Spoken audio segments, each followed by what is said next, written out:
नमस्कार दोस्तों, स्वागत है आपका स्टडी विद अंशुल में। हम लोग लूसेंट जी के वन लाइनर क्लास कर रहे थे। ठीक है, कल भी मैंने आप लोगों को 50 क्वेश्चंस कराए थे। लेखपाल पटवारी के लिए स्पेशल बैच ये चलाया जा रहा है जिसमें आप लोगों को बेस्टेस्ट वन लाइनर प्रोवाइड किए जा रहे हैं लूसेंट से। फिर आगे जाके और किताबों से भी आप लोगों को इन क्वेश्चंस को प्रोवाइड कराया जाएगा। ठीक है, तो शुरू करते हैं। आज हम प्राचीन भारत का जो ऐतिहासिक स्रोत का उसका भाग 2 आप लोगों के सामने लेकर आ रहे हैं। ये भाग 2 जो होगा ये आज खत्म हो जाएगा, पहला चैप्टर। ठीक है, उसके बाद फिर दूसरा चैप्टर प्रागैतिहासिक काल है, उसको कंप्लीट करेंगे। धीरे धीरे करके सारी चीज़ें कंप्लीट करेंगे। हमें केवल 4 सब्जेक्ट पढ़ने हैं, 5 सब्जेक्ट पढ़ने हैं लूसेंट से। एक हिस्ट्री, फिर पॉलिटी, फिर ज्योग्राफी और फिर इकोनॉमिक्स। ये 4 चीज़ें पढ़नी है। उसके बाद फिर हमें पढ़ना है लूसेंट से क्या पढ़ना है। उसके बाद हमें पढ़ना है थोड़ा स्टैटिक जीके। ठीक है, बस। और स्टैटिक जीके इस तरह से पढ़ना है तो करंट के साथ रिलेट करते हुए। ठीक है, तो हम ये 5 चीज़ें कवर करेंगे लूसेंट से। साइंस नहीं पढ़ेंगे। साइंस अगर आप लोग डिमांड करेंगे तो ही पढ़ाएंगे साइंस, वरना साइंस के वन लाइनर नहीं बनाएंगे। चलिए शुरू करते हैं। हमारा पहला क्वेश्चन, हमने लास्ट क्वेश्चन छोड़ा था अर्थशास्त्र के जो अर्थशास्त्र के लेखक थे वो क्या थे, कौटिल्य थे। ठीक है, नेक्स्ट क्वेश्चन आप लोगों को दिख रहा है कि अर्थशास्त्र के अधिकरण और प्रकरण कितने हैं। बहुत बढ़िया क्वेश्चन है। अर्थशास्त्र के अधिकरण और प्रकरण कितने हैं? 15 और 180। अधिकरण 15 हैं और प्रकरण कितने हैं? 180। ठीक है, नेक्स्ट है अर्थशास्त्र में क्या जानकारी मिलती है। ठीक है, ये थोड़ा अच्छा मौर्यकालीन जानकारी। ठीक है, मौर्यकालीन इतिहास की जानकारी अर्थशास्त्र से मिलती है। नेक्स्ट क्वेश्चन है संस्कृत साहित्य में ऐतिहासिक घटनाओं को क्रमबद्ध लिखने का प्रयास किसने किया। अब देखिए ये क्वेश्चन भी बहुत इंपॉर्टेंट है कि ऐतिहासिक घटनाओं को क्रमबद्ध लिखने का प्रयास किसने किया, कल्लर ने। ठीक है, अब क्वेश्चन इस तरह से भी बन सकता है, आप लोग बिल्कुल भी वो मत कीजिएगा, क्योंकि यूके ट्रिपल एस सी क्या करता है, आप लोगों को क्वेश्चन घुमाता है। वो नीचे ऑप्शन में 4 ऑप्शन डालेगा और आपको पता ही नहीं रहेगा कि 4 ऑप्शन में से आप पढ़ के भी जाएंगे लेकिन आपको 4 ऑप्शन में बड़ा कन्फ्यूजन हो जाएगा। तो ठीक है, तो ये क्वेश्चन भी बन सकता है कि ऐतिहासिक घटनाओं को क्रमबद्ध लिखने का प्रयास जो कलर ने किया था वो किस भाषा में किया था। ठीक है, तो किस भाषा में किया था? संस्कृत भाषा में। ठीक है, ये ध्यान रखिएगा क्योंकि वहाँ पे हिंदी, संस्कृत, उर्दू 3 चीज़ें आएंगी। कश्मीर से रिलेटेड है कलर, कश्मीर तो उर्दू भी लिख सकते हैं वो। ठीक है, तो इस तरीके से घुमाया जाएगा।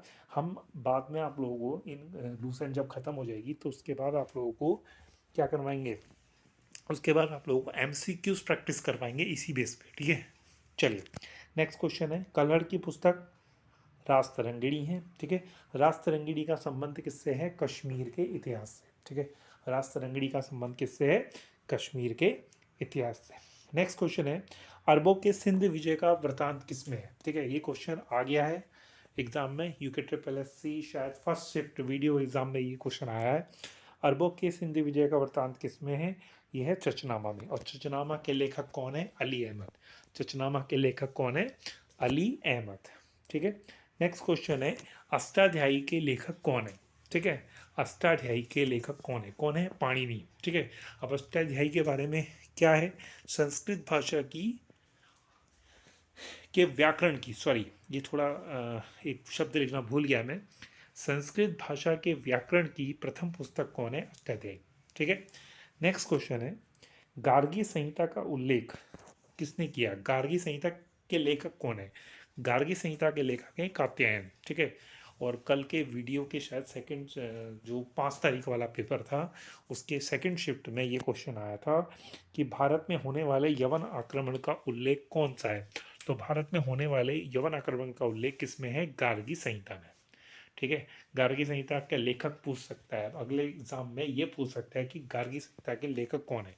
तो गार्गी संहिता के लेखक कौन है? कात्यायन। चलिए ये क्वेश्चन हो गए। अब चलते हैं हम नेक्स्ट स्लाइड की ओर। नेक्स्ट स्लाइड हमें मिल रही है ये। चलिए नेक्स्ट स्लाइड में क्वेश्चन है पतंजलि किन के पुरोहित थे। बहुत बढ़िया क्वेश्चन है। पतंजलि थे पतंजलि पुष्यमित्र शुंग के। देखिए ये सारे क्वेश्चन आप लोग आगे आने वाले एंशिएंट हिस्ट्री के वीडियोस में देखेंगे, सारे वीडियोस। ठीक है, नेक्स्ट है टेसियस कौन था। ठीक है, तो टेसियस कौन था? टेसियस था ईरान का राजवैद्य। ठीक है, ईरान का राजवैद्य। नेक्स्ट है इतिहास का पिता किसको कहा जाता है? इतिहास का पिता किसको कहा जाता है? तो किसको कहा जाता है? हेरोडोट्स को। किसको कहा जाता है? हेरोडोट्स को। नेक्स्ट है हिस्टोरिका के लेखक। देखिए बहुत बढ़िया क्वेश्चन है। हिस्टोरिका के लेखक हेरोडोट्स और इतिहास के पिता भी हेरोडोट्स को कहा जाता है। अच्छा, हिस्टोरिका में क्या वर्णित है ये भी पूछा जा सकता है। तो भारत फारस संबंध। देखिए क्वेश्चन इस तरीके से उठाए जा रहे हैं कि आपको 360 पूरी नॉलेज हो जाए और क्वेश्चन बाय क्वेश्चन आपको याद हो जाए। ठीक है, वीडियो को 4-5 बार देखेंगे, एग्जाम टाइम में देखेंगे, तभी छोटी छोटी वीडियो बनाई जा रही है 20-25 मिनट की। आराम से रिवीजन हो सकता है और बढ़िया तरीके से आप उसको कवर कर सकते हैं। नेक्स्ट क्वेश्चन है सिकंदर के साथ आने वाले लेखक। देखिए कौन कौन से? निर्याकस, अनेसिक्राटस और अरिस्टोबुलस। ठीक है, ये 3 हमारे क्या थे? लेखक थे जो सिकंदर के साथ भारत आए। ठीक है, अभी ये सिकंदर के, जब हम सिकंदर वाला चैप्टर पढ़ेंगे चंद्रगुप्त मौर्य के टाइम पे, जब चंद्रगुप्त मौर्य हमारे मौर्य वंश के राजा होंगे, तो उस टाइम पे भी, उस टाइम पे सिकंदर का आक्रमण होता है। तो सिकंदर का आक्रमण हम उससे पहले, शायद चंद्रगुप्त मौर्य से पहले की बात है, तो उससे पहले हम लोग सिकंदर के बारे में पढ़ेंगे और लेखकों के बारे में भी जानेंगे। नेक्स्ट क्वेश्चन है मेगस्थनीज किसका राजदूत था? सेल्यूकस निकेटर का। ठीक है, याद रखिएगा मेगस्थनीज किसका राजदूत था? सेल्यूकस निकेटर का। इंडिका के लेखक कौन है? मेगस्थनीज। इंडिका सभी जानते हैं, सबसे फेमस क्वेश्चन है। इंडिका के लेखक कौन है? मेगस्थनीज। और एक क्वेश्चन और है कि मेगस्थनीज किसके दरबार में आया था? चंद्रगुप्त मौर्य के दरबार में आया था मेगस्थनीज। ठीक है, याद रखिएगा मेगस्थनीज किसके दरबार में आया था? चंद्रगुप्त मौर्य के। नेक्स्ट क्वेश्चन है डाइमेकस किसका राजदूत था? बहुत बढ़िया क्वेश्चन है। डाइमेकस था सीरियन नरेश अंतियोकस का। ठीक है, सीरियन नरेश अंतियोकस। अब क्वेश्चन ये पूछ लेगा कि डाइमेकस जो राजदूत था अंतियोकस का, ठीक है, वो किस देश के नरेश थे? बढ़िया क्वेश्चन है। आप इन्हीं में से देखिए क्वेश्चन बना सकते हैं। देखिए डाइमेकस जो राजदूत थे अंतियोकस के, वो कौन से देश के थे? ठीक है, तो सीरियन नरेश। ठीक है, सीरिया के थे। ठीक है, नेक्स्ट क्वेश्चन है डाइमेकस किसके दरबार में आया था? ठीक है, डाइमेकस बिंदुसार के दरबार में आया था। नेक्स्ट क्वेश्चन है डायनोसियस किसका राजदूत था? ठीक है, तो डायनोसियस था मिस्र नरेश टॉलमी फिलाडेल्फस। ठीक है, डायनोसियस किसका राजदूत था?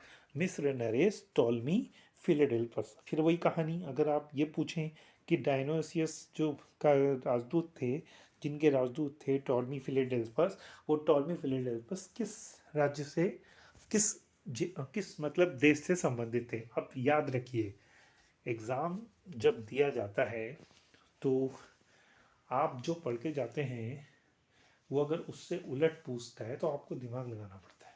ठीक है, उसमें वो देश डाल देगा, मिस्र, सीरिया, सब डाल देगा, जिसमें जो आपने पढ़ा हुआ सब डाल देगा।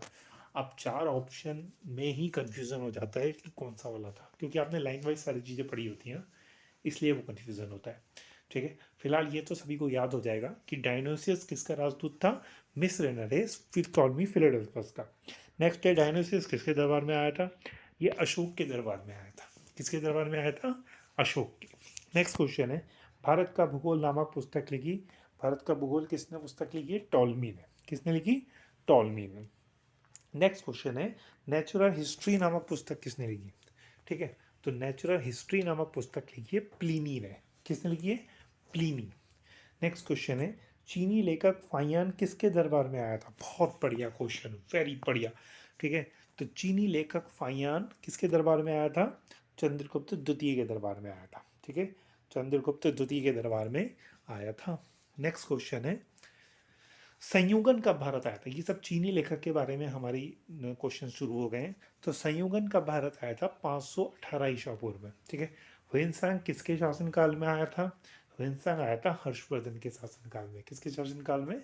हर्षवर्धन के शासनकाल में हुएनसांग आया था। ठीक है, नेक्स्ट क्वेश्चन है हुएनसांग चीन से भारतवर्ष के लिए प्रस्थान कब किया?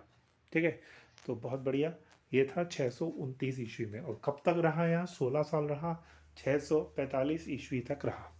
ठीक है, नेक्स्ट क्वेश्चन हुएनसांग सर्वप्रथम राज्य पहुंचा, कब पहुंचा? कपिशा। ठीक है, सर्वप्रथम राज्य कहाँ पहुंचा? कपिशा में पहुंचा। और हुएनसांग कब चीन वापस लौटा? 645 ईस्वी में। मैंने आपसे कहा नहीं, 629 ईस्वी में भारत आया था और 645 ईस्वी में भारत से चला गया।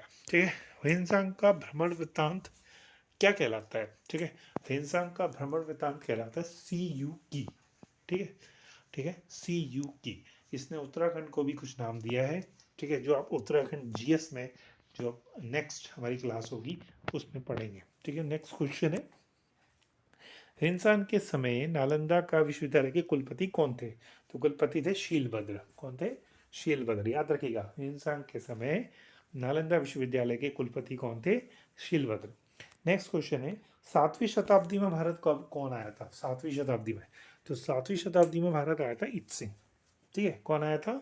इत सिंह।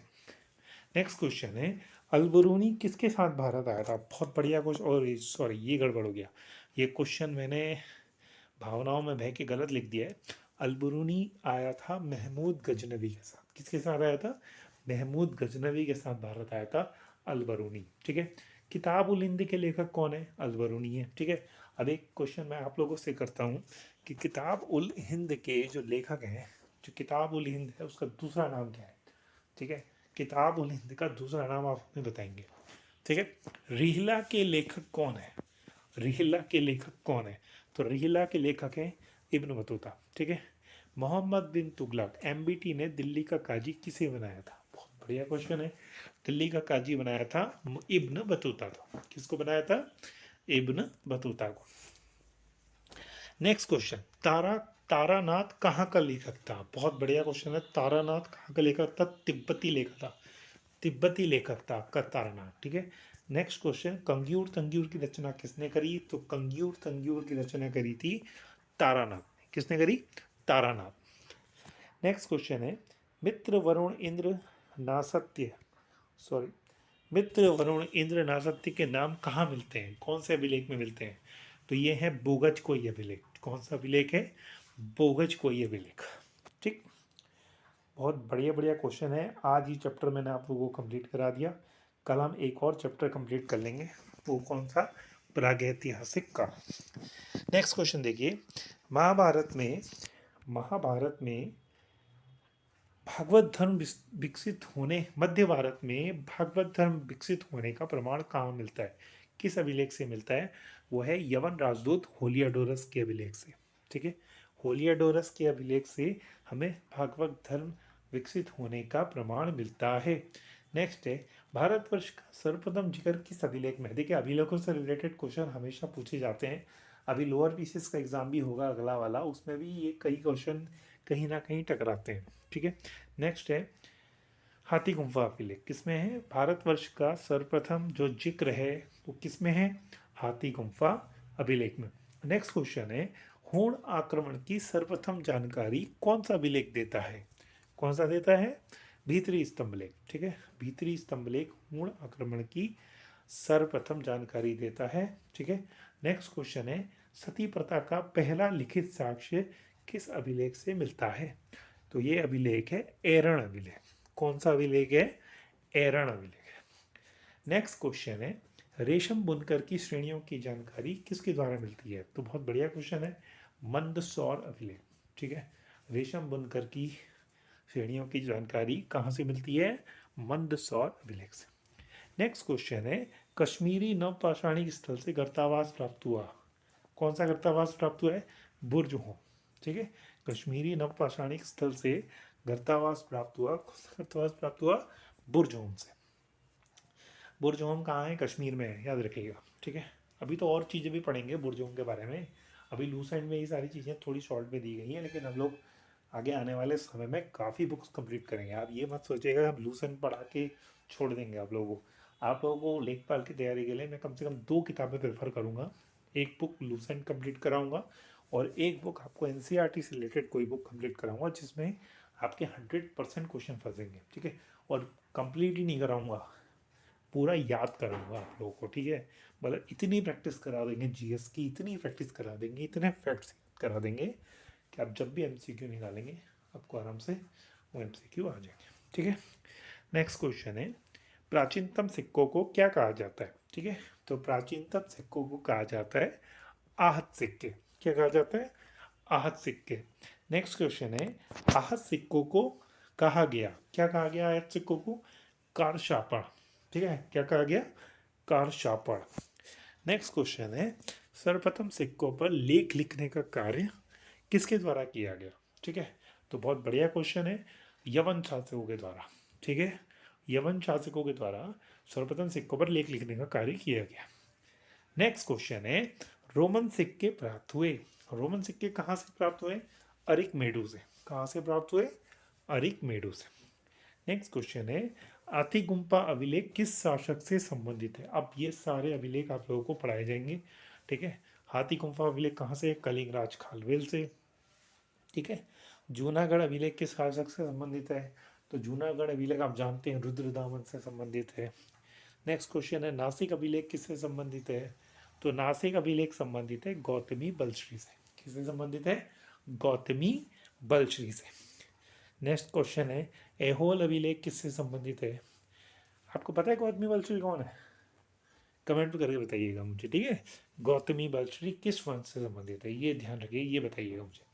ऐहोल अभिलेख किससे संबंधित है? ऐहोल अभिलेख पुलकेशिन सेकंड से, ठीक है। मंदसौर अभिलेख संबंधित है। मंदसौर अभिलेख क्या है? मालवा नरेश यशोवर्मन से। नेक्स्ट क्वेश्चन है, ग्वालियर अभिलेख संबंधित है। ग्वालियर अभिलेख से प्रतिहार नरेश भोज से, ठीक है। नेक्स्ट है, भीतरी जूनागढ़ अभिलेख किससे संबंधित है? तो भीतरी जूनागढ़ अभिलेख संबंधित है स्कंदगुप्त से। किससे? स्कंदगुप्त से। देवपाड़ा अभिलेख किससे संबंधित है? तो देवपाड़ा अभिलेख संबंधित है बंगाल शासक विजयसेन से। पंचायतन शब्द संबंधित है। पंचायतन शब्द का मतलब क्या होता है? तो मंदिर रचना शैली से पंचायतन शब्द संबंधित है, ठीक है। और लास्ट आपका क्वेश्चन और इस चैप्टर का भी लास्ट क्वेश्चन है कि नागर और द्रविड़ शैली का प्रभाव कहलाता है, ठीक है, वेसर शैली। अब देखिए मैंने 2 क्वेश्चन और बना सकता था, लेकिन ये क्वेश्चन जनरली आप लोगों को पता होंगे। नागर शैली क्या होती है? जो उत्तर भारत में जो मंदिरों की शैली होती है उसको हम नागर शैली कहते हैं, ठीक है, याद रखिएगा। उत्तर भारत में जो मंदिरों की शैली होती है, जिस शैली में मंदिर बने होते हैं, उसे हम क्या कहते हैं? नागर शैली कहते हैं। और दूसरा द्रविड़ शैली, जो दक्षिण भारत में जो शैलियाँ होती हैं उसको क्या कहते हैं? द्रविड़ शैली, ठीक हो गया। नेक्स्ट है वेसर शैली। वेसर शैली जब नागर और द्रविड़ दोनों मिलकर जो शैली बनाते हैं उसको हम क्या कहते हैं? वेसर शैली कहते हैं, ठीक है। चलिए फिर ये हो गया आज के क्वेश्चन। क्लास को थोड़ा और लेंथी बनाएंगे, लगभग 3-4 मिनट की क्लास और लंबी करेंगे। आज हमारे पास इतना ही मैटर था, ठीक है। आज आपका एक चैप्टर कंप्लीट हो गया है। कल आपके प्राकृतिक काल से रिलेटेड क्वेश्चन आप लोगों को दिया जाएगा। कल आपको प्रागैतिहासिक काल से रिलेटेड क्वेश्चन आपको दिए जाएंगे। उन क्वेश्चंस को कंप्लीट करके फिर आगे सिंधु सभ्यता के आगे बढ़ेंगे। चलिए ठीक है, पढ़ते रहिए, फिर चलते हैं, मिलते हैं कल इसी क्लास में। इसके बाद उत्तराखंड जीएस, उत्तराखंड जीएस जरूर लाइक शेयर सब्सक्राइब जरूर कीजिएगा चैनल को। धन्यवाद।